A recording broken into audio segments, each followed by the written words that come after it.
A liberdade custa caro, e o preço é a solidão de ser incompreendido. Depois da morte do companheiro, Ney não sumiu apenas da mídia. Ele desapareceu de si mesmo. Passou meses sem cantar, sem se maquiar, sem encenar. O corpo estava ali, mas o espírito pairava entre memórias e vazios que ninguém via. E talvez por isso, ninguém compreendia, mas havia um fio invisível que ainda o conectava à vida: o palco. Não pela fama, não pelo dinheiro, mas pelo ato de se desnudar, de dizer em música o que as palavras comuns não podiam. Ney Matogrosso nunca cantou para agradar. Cantava para sobreviver. No começo dos anos 90, ele voltou. Não triunfal, não escandaloso, mas inteiro. Cada gesto, cada nota, cada movimento no palco passou a carregar mais peso. Era como se ele não mais interpretasse, ele exorcizava. Com o corpo magro, quase etéreo, os olhos pintados como um guerreiro de outra era, Ney transformava a dor em arte. A sociedade ainda o olhava com suspeita. Ainda havia censura, disfarçada de polidez. Ainda havia dedos apontando, sorrisos tortos, julgamentos silenciosos. Mas ele já não se importava, porque algo havia mudado. Ney compreendeu que sua liberdade não dependia da aceitação de ninguém. E essa consciência o tornou perigoso. Para os conservadores, para os moralistas, para os donos da verdade. Ney era, em sua essência, inclassificável. Nem homem comum, nem mulher, nem hétero, nem gay em rótulos simples. Ney era Ney. Um ser que ousava ser quem era, mesmo quando isso significava estar sozinho. Naquele Brasil, dominado por padrões e hipocrisias, ele era um corpo fora do script. Enquanto muitos buscavam se encaixar, ele escolheu o confronto. Mas não com raiva. Ney nunca gritou. Sua rebeldia era silenciosa, quase elegante. Estava nos detalhes, no figurino ousado, no gesto ambíguo, na escolha de músicas que falavam de desejo, morte, rejeição.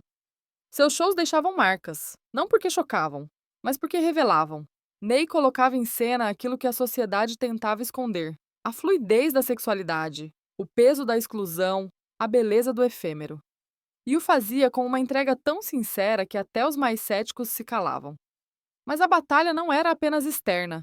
Internamente, Ney lutava contra o cansaço, contra a sensação de que o mundo seguia cego e surdo ao que ele tentava mostrar. Em entrevistas, por vezes, ele deixava escapar o desânimo. As pessoas preferem ser enganadas, dizia.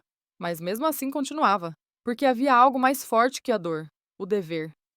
Ney se via como alguém que precisava ocupar um lugar, não de fala, mas de presença. A presença de quem não se curva, de quem resiste sendo. Ele não escrevia manifestos, não liderava marchas, mas sua simples existência já era um ato político. Estar no palco, aos 50, 60, 70 anos, com o corpo exposto, com a alma entregue, era uma afronta a tudo que o sistema queria esconder. Que é possível viver sem pedir desculpas por ser diferente. Ao longo dos anos, Ney se tornou mais do que um artista. Virou símbolo de coragem, de resistência, de sensibilidade brutal. E, ironicamente, quanto mais ele se afastava dos moldes, mais era respeitado. Não por todos, mas por aqueles que sabiam ver além da maquiagem. Porque Ney nunca foi só voz. Foi gesto, foi silêncio, foi ruptura. Em cada apresentação, havia um aviso velado. Eu sou o que vocês não podem controlar. E esse aviso ecoava, inspirava, libertava. Sua arte não pedia aprovação, apenas espaço. E foi assim que ele reconstruiu a si mesmo. Não como alguém que superou a dor, mas como alguém que a aceitou como parte do caminho. Ney Matogrosso não curou a ferida, mas a transformou em palco. O menino que dançava sozinho no quintal tornou-se o homem que enfrentou um país inteiro sem dizer uma palavra mais alta que a arte. Ney de Souza Pereira nasceu em 1941, no Mato Grosso do Sul. Um lugar árido, quente, onde o silêncio da paisagem contrastava com a inquietação interna daquele menino franzino e curioso. Desde pequeno, Ney já sabia que era diferente, mas não havia nome, nem explicação. Apenas a certeza de que o mundo à sua volta não lhe oferecia espelho.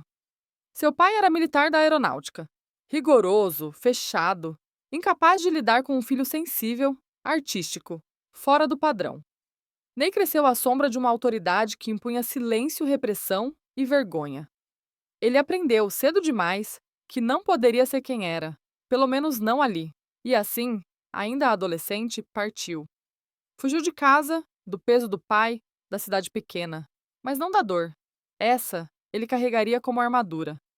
Foi no Rio de Janeiro que Ney encontrou o caos que buscava. A cidade era mais suja, mais viva, mais livre. Trabalhou como enfermeiro, como desenhista, como tudo o que aparecia. Mas o canto, o corpo, a expressão, isso não o abandonava. Ele dançava em casa, sozinho, diante do espelho, como quem ensaia um grito que o mundo ainda não estava pronto para ouvir. Até que, nos anos 70, surgiu o convite que mudaria tudo: integrar o grupo Secos e Molhados. O Brasil vivia sob ditadura, censura, repressão, e Ney, de rosto pintado, figurino andrógeno e voz cortante, se apresentou como uma entidade viva que desmontava os códigos da masculinidade e da moral dominante. O sucesso foi meteórico, mas com ele veio também o incômodo. Ney não era apenas diferente, era uma afronta. Aos militares, à igreja, à elite. Muitos o chamavam de aberração, outros de gênio. Ele não se explicava. Apenas subia no palco e, em silêncio, dizia tudo com o corpo. Mas o grupo não resistiu. Eclodiu em vaidades, conflitos internos, e Ney partiu para a carreira solo. Estava sozinho, de novo, mas dessa vez com um nome e com inimigos à espreita. Cada disco, cada turnê era uma batalha. Contra a censura, que tentava silenciá-lo, contra os críticos, que o queriam domesticado, contra o tempo, que cobrava juventude, mas Ney respondia com presença. Nunca tentou parecer novo, tentou parecer verdadeiro. Na década de 80, enquanto o país vivia o pânico da AIDS, Ney ousou ser uma das poucas vozes públicas a não esconder sua sexualidade. Não por militância, mas por integridade. Sua estratégia era a franqueza silenciosa. Ele não fazia discursos, mas sua existência era um manifesto. Nos anos 90, após a morte do companheiro e a solidão profunda que se seguiu, muitos apostaram que ele desapareceria. Mas Ney tinha algo que os outros não tinham. Ele sabia viver no escuro. Sabia caminhar mesmo sem aplausos. Sua resistência não vinha da força física. Vinha da clareza de propósito e da recusa em ceder. Nos palcos, ele misturava ópera, samba, punk, bolero, tropicalismo. Não obedecia a gêneros, nem musicais, nem humanos. Sua versatilidade, ela era sua arma, sua autenticidade, seu escudo. Mas Ney também tinha fraquezas. Era recluso, desconfiado, avesso à exposição gratuita. Detestava a superficialidade.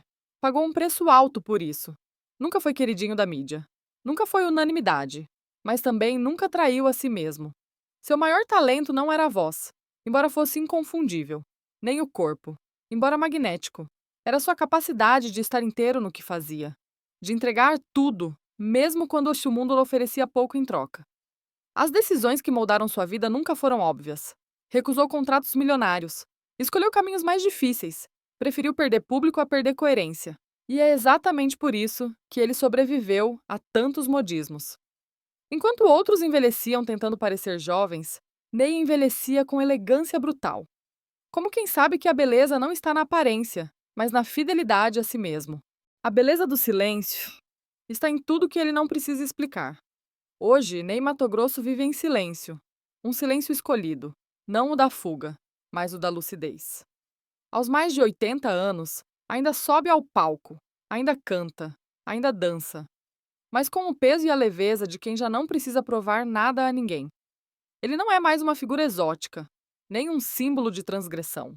Tornou-se algo mais raro, uma presença firme em meio ao ruído do mundo. Ney não grita, não apela, apenas segue. Um passo de cada vez, como quem atravessa o palco escuro confiando na própria respiração. O que ele nos deixa não é uma biografia de escândalos, nem frases de efeito. O que Ney construiu foi um testemunho, o de que é possível ser inteiro, mesmo em um mundo que insiste em dividir. Sua vida é a prova de que a resistência não precisa vir do punho cerrado. Às vezes, basta o gesto contido, o olhar direto, o silêncio que se recusa a mentir. Ele ensinou que a liberdade tem um preço e que vale cada cicatriz. Que envelhecer não é derrota, mas forma de permanência. Que arte não é produto, é resposta. muitas vezes sem pergunta. Ney não pediu admiração. Também não a rejeitou. Apenas seguiu em frente, mesmo quando tudo à sua volta desmoronava.